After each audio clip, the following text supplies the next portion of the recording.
Sim, bom, boa tarde aos ouvintes, né? Mais uma vez eu agradeço a oportunidade, porque nesses espaços a gente volta a falar de um tema bem importante e a gente sempre repete cuidados que toda a população tem que tomar junto com os órgãos públicos, né? E com as instituições privadas. Bom, nós estamos em aceleração do número de casos, aumento do número de casos. Nós tivemos nossos primeiros casos confirmados em 21 de janeiro, por ali naquelas semanas. E então, as ações de combate, ela específica, assim, elas já estão acontecendo mais ou menos desde esse período. Né? A gente sabe que o combate ao Aedes aegypti, ele não tem prazo, ele ocorre durante o ano inteiro. Nós temos em Cachoeiro o programa de combate às endemias, né, com os agentes de combate a endemias, mas estamos no momento de preocupação, sim. Nós percebemos que os cuidados não foram efetivos, né? E nós estamos com várias pessoas confirmadas para dengue no nosso município. Felizmente, né, a maioria dos nossos casos eles são leves e só 2 até o momento com sinais de alarme.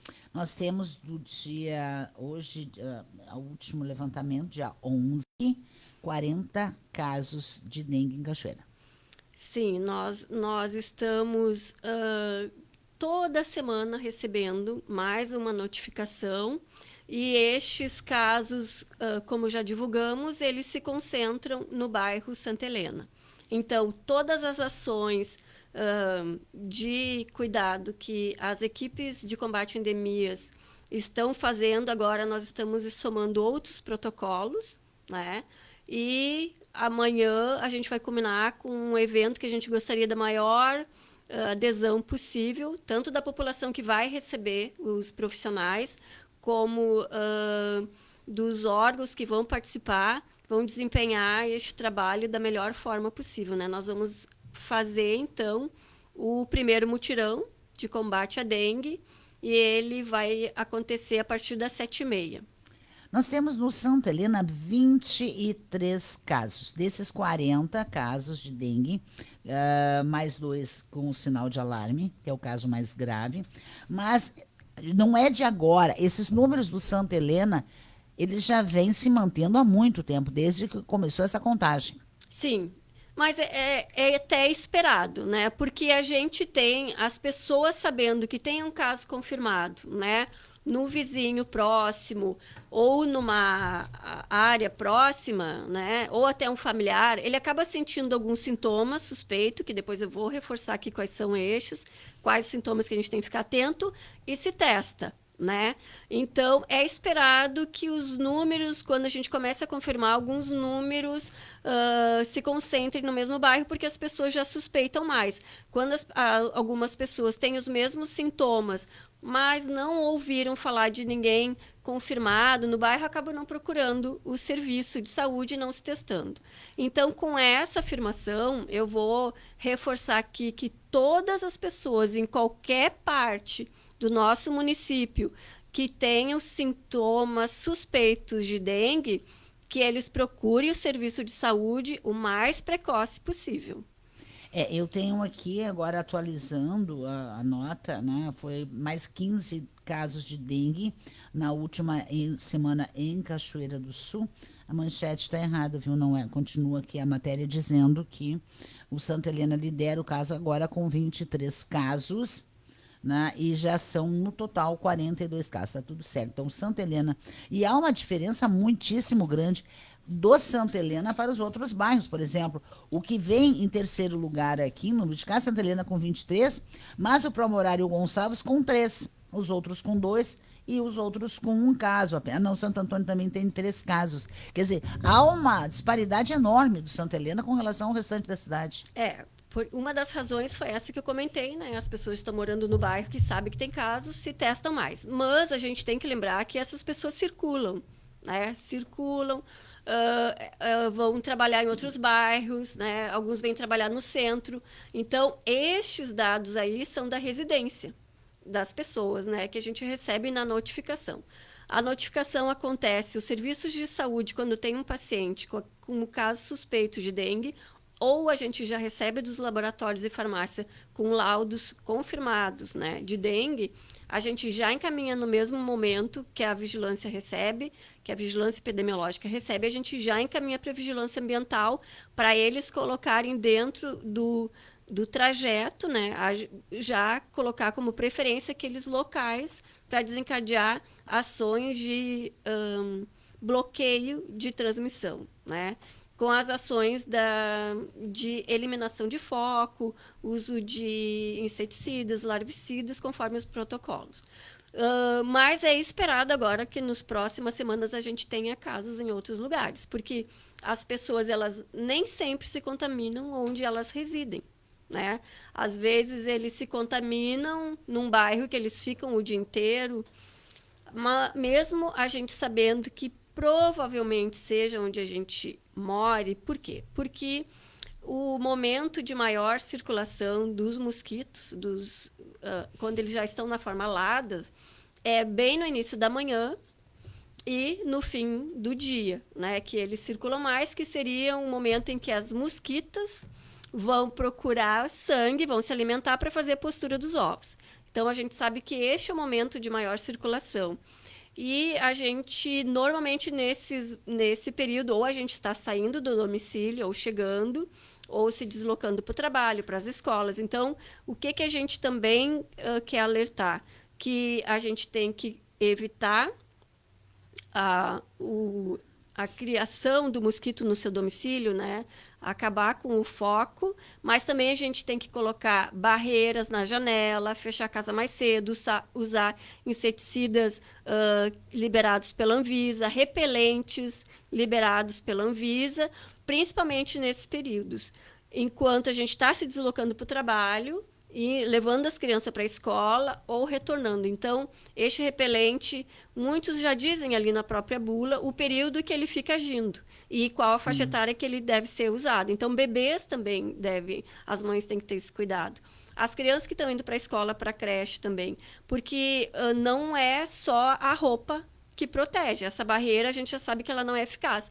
Tem que usar o repelente e por cima a roupa. Então, quando a pessoa tiver sintomas de febre e mais 2, como dor no corpo, náuseas, vômito, manchas na pele, né, que são os exantemas ou as petequias, dor nas articulações, dor retroorbital, que a gente chama, que é dor no fundo do olho, conjuntivite sem secreção, assim, sem sinal de ser bacteriana. Então, todos esses são sinais de suspeitas de dengue. Apesar que a pessoa pode não ter sintomas e ter a dengue, né? A gente tem alguns casos que as pessoas fizeram teste que são familiares, né, de algum caso confirmado, não tinham sintomas e estavam com dengue, né? Então, mas o que hoje eu como enfermeira, nós como saúde, queremos focar? É muito importante eliminar o foco do mosquito, mas a gente quer prevenir casos graves e óbitos, né? Casos com sinais de alarme, casos graves e óbitos é o foco. Como que a gente consegue isso? Se as pessoas forem no serviço de saúde e as equipes já ficarem atentas, e as equipes, quando eu digo, não é só a UPA, não são só as unidades de saúde, não é só o hospital, mas os consultórios, né? Quando uma pessoa chega num laboratório fazendo alguma queixa de sintoma, então que ele seja encaminhado para o serviço de saúde o mais rápido possível com esses sintomas, principalmente se tiver dor abdominal, algum sangramento de gengiva, alguma coisa assim, ele tem que procurar o serviço de saúde para ter o primeiro atendimento e já se hidratar muito. E vamos deixar muito claro aqui que a dengue não é uma doença de periferia, viu, gente? Não, isso mesmo. Ela não escolhe classe social para aparecer. A mosquita, na verdade, né, não escolhe muito a classe social. Isso, e o porquê que alguns casos também surgem nessa época? Porque as pessoas se movimentam, vão para a praia, né? Fazem visitas de férias em algum familiar, alguma outra cidade com maior concentração, e o mosquito ele vem no transporte, ele vem no ônibus, ele vem no carro da família, ele entra para dentro das casas e dos prédios a partir dos elevadores. Então, ele fica atrás do roupeiro, ele fica na geladeira, né? Ele fica na cozinha, ele fica no ambiente do banheiro. Então, não tem mais esperar pelo inverno que o mosquito vai morrer. A Os gente mosquitos já não têm morrido no inverno, não, né? eles já estão adaptados. Então, o que, que a gente tem é todo dia cuidar os focos que pode estar na nossa casa, os clássicos que são a calha, o vaso de plantas, o potinho de água dos pet, que tem que ser escovado. Quando a gente encontra água com alguma larva, né, a gente tem que virar num ambiente seco, preferencialmente numa pedra, numa superfície lisa e exposta ao sol, porque a ideia é matar aquela larva ou aquele ovo, não colocar numa calha ou num lugar que ele vai escorrer, né? Então, a gente estava comentando A aqui gente antes. costuma virar dentro da pia, dentro do tanque, não é o local Não, ideal. não é o local. A gente tem que virar numa pedra, num calçamento, sem vinco, né? Para ficar bem exposto ao sol e a gente eliminar, matar. E sempre escovar as superfícies que a gente está limpando. Então a gente não tem. A gente tem que ampliar, né, a busca no nosso domicílio e pensar nesses outros ambientes, na cozinha, né? Como eu comentei antes, a gente tem vários ambientes na nossa casa que pode ter a água e ter o foco do mosquito. Então a gente tem que eliminar também, a gente tem que cuidar também para não se automedicar. Então é desaconselhável usar medicações salicinatos, que a gente chama aspirinas, AS, né? As pessoas que usam anticoagulante por prescrição médica, porque são cardíacos e tudo, não devem suspender, mas deve procurar o serviço de saúde mais breve para monitorar a situação. Alguns pacientes eles podem ter um quadro suspeito e quando fazer um hemograma, aí o médico vai suspeitar a partir do exame das plaquetas, que baixa muito. Então, são várias, a gente tem que estar bem amplo para a busca de pacientes sintomáticos, para eles iniciar o tratamento da forma mais rápida possível. Então, a gente elimina a forma grave e óbito se a gente se hidratar muito. Na suspeita de dengue, um familiar ou um filho ou um idoso, a gente tem que tomar água várias vezes durante o dia. A água é o principal, mas pode ser chá, líquidos, sucos, né? Tem que ingerir o maior volume de água possível. Menos o chimarrão que não hidrata, viu, gente? A gente tem que evitar os diuréticos, né? Senão a gente não vai balancear bem. Exato. E tem que se automedicar e já colocar repelente. Porque a gente sabe que a mosquita pica uma pessoa contaminada e passa para outra pessoa e pica assim que ela leva o vírus. Mas essa pessoa, ela pode estar transmitindo um dia antes de iniciar os sintomas até 6 dias depois de iniciar os sintomas. Então, durante uma semana, o mosquito que picar essa pessoa, ele pode levar o vírus, a mosquita, para outra pessoa.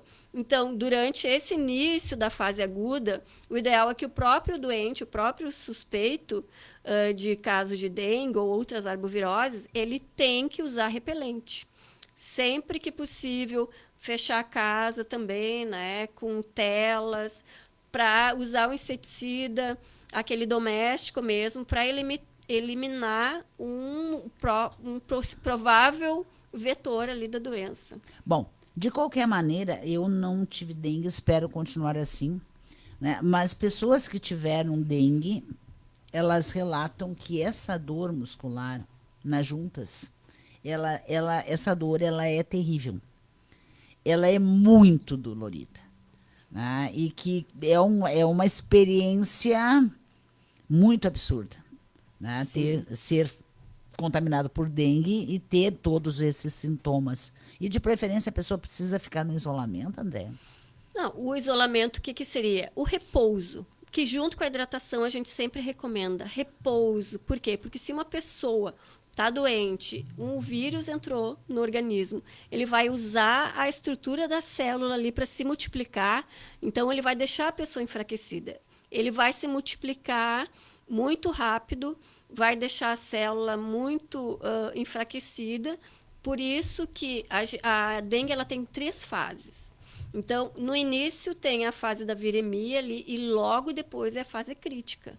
Porque conforme a estrutura, isso já é de indivíduo para indivíduo, às vezes conforme a idade, conforme se existe uma doença antes da dengue, no caso, se é uma pessoa com comorbidade ou uma doença hemolítica, por exemplo, ela pode ficar tão permeável ali, os vasos, que em poucos dias ele já perde células inteiras, né? Pelos vasos, pelas veias.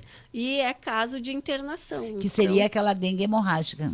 não existe esse termo Não? mais. Não existe. O que a gente tem a classificação é dengue com sinais de alarme e dengue grave. Erroneamente era classificada, muitos anos já caiu, porque conforme ela se desenvolve em cada indivíduo. O que é um pouco mais arriscado é a pessoa que já teve dengue, né? Ele ter a segunda dengue, porque vai ser um outro vírus.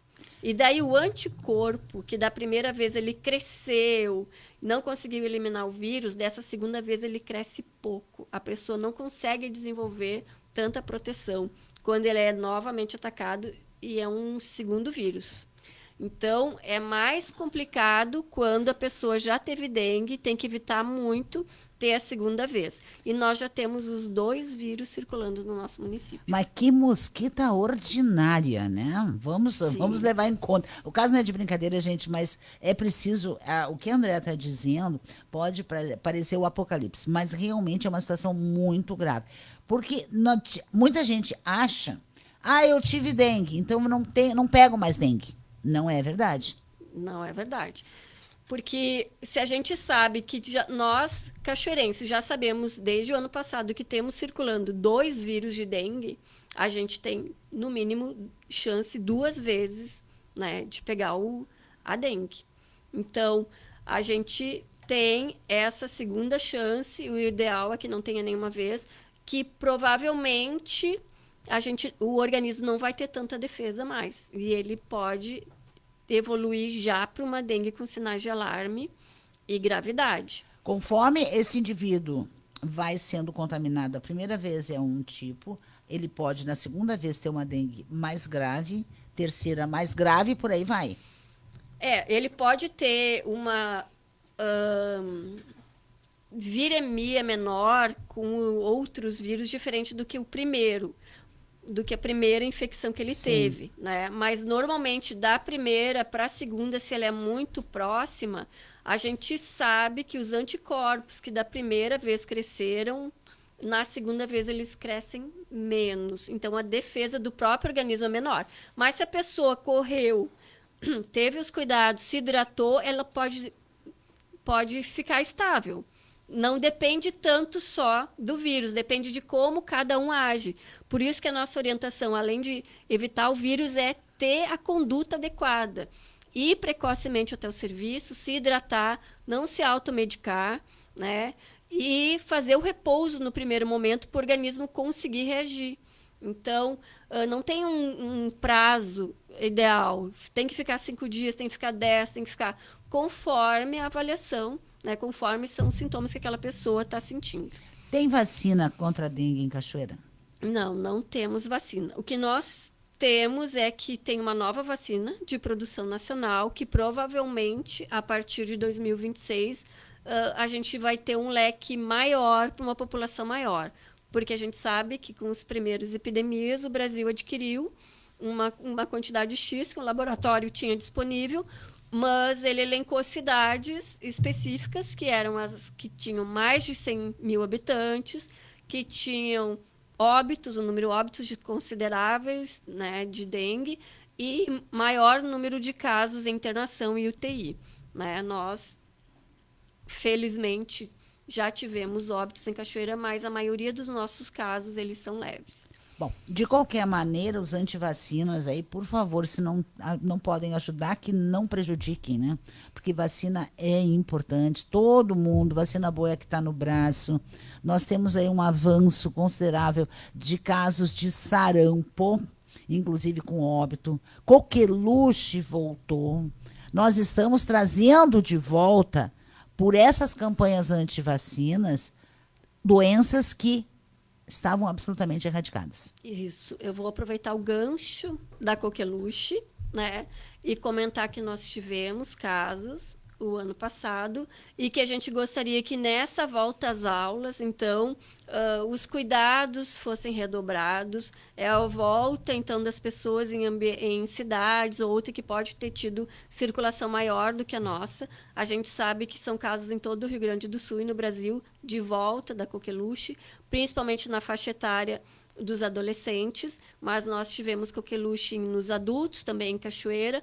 Então, que os pais revisem as carteiras de vacina, que as pessoas que fazem parte do grupo para receber a vacina DPTA, que se vacine o quanto antes, que as gestantes façam no momento mais precoce possível a sua dose de DPTA, porque é o que vai, através dela, proteger o bebê. Quando o bebê nascer, ele já vai levar junto com ele os anticorpos que ele recebeu da mãe e a mãe vai ficar protegida e não desenvolver a coqueluche durante a gestação. Reforçando, a gente não vai desenvolver a forma grave, porque a pessoa com coqueluche, o sintoma é muito desconfortável da tosse paroxística, é uma sensação de falta de ar bem grave, bem desconfortável. Algumas pessoas podem vir até a ter desmaios, né? De tão difícil que é aquela inspiração da tosse e o tempo que fica sem oxigênio. Então, a coqueluche também já é uma preocupação aqui no nosso município. Claro que não tanto quanto a dengue neste momento, mas também na volta às aulas a gente tem que estar com as crianças com a carteira em dia e os cuidados com as doenças respiratórias. E eu acho que é criminoso, eu digo isso há muito tempo, uma criança, uma família que condena uma criança a ter uma doença como sarampo, coqueluche, varicela, da Covid grave e até... porque daqui a pouco nós vamos ter paralisia infantil de volta aí, né? Que é uma coisa absurda, né? Agora, eu acho que isso é crime doloso. Um pai, uma mãe, uma família que não vacina a sua criança, seu bebê, essa família corre o risco de matar essa criança. E se eu sei deliberadamente que eu não vacinando, eu coloco o meu filho, a minha filha, em risco de ficar com paralisia, né, ou vir a óbito, eu estou assumindo. É a mesma coisa que pegar um carro, eu digo, vou sair lá e vou atropelar o Volney ali na esquina. É um crime doloso. Andréa Santos, muito obrigada pela participação. Volte sempre, disponha sempre, porque esse é um assunto que me interessa e nos interessa. Sim. A todos, e disponha sempre os microfones da Vale para esse tipo de campanha. Obrigada. Grande abraço.